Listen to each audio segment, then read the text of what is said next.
राधे राधे सभी को welcome back to my YouTube channel. और आज इस वीडियो के थ्रू हम श्रीमद् भागवत गीता के पहले अध्याय का तीसरा श्लोक अर्थ एवं तात्पर्य के बारे में जानेंगे, जिसका तीसरा श्लोक है पश्येताम पांडुपुत्रेणाम आचार्य महितम चमूम यूढ़ाम द्रुपदे पुत्रेण तव शिष्येन धीमता। अर्थ है, हे आचार्य, पांडुपुत्रों की विशाल सेना को देखें जिसे आपके बुद्धिमान शिष्य द्रुपद के पुत्र ने इतने कौशल से व्यवस्थित किया है। एवं उसका तात्पर्य है, परम राजनीतिज्ञ दुर्योधन महान ब्राह्मण सेनापति द्रोणाचार्य के दोषों को इंगित करना चाहता था।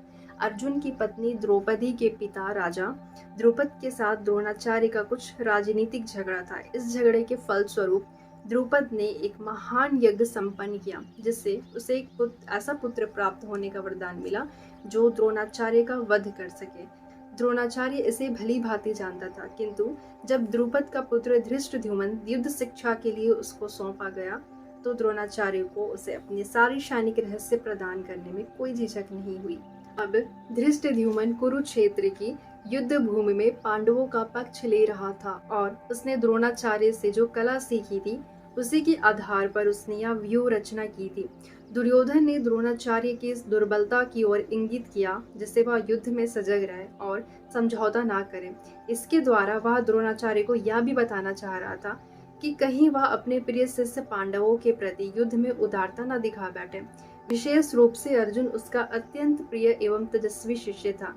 दुर्योधन ने यह भी चेतावनी दी कि युद्ध में इस प्रकार की उदारता से हार हो सकती है। तो तीसरे श्लोक का अर्थ यही निकलता है कि दुर्योधन अपने आचार्य के पास जाकर उन्हें ये आगाह करता है, उन्हें बताते हैं कि आप स्वयं देखिए कि जो आपके बुद्धिमान शिष्य है द्रुपद, उनके पुत्र ने किस तरह से पांडवों के लिए सेना का व्यूह रचना किया है।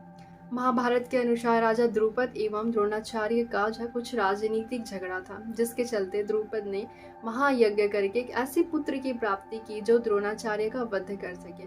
और यह बात द्रोणाचार्य को बहुत अच्छे से पता था कि धृष्टद्युम्न जो है वो मेरे वध का कारण बनेगा।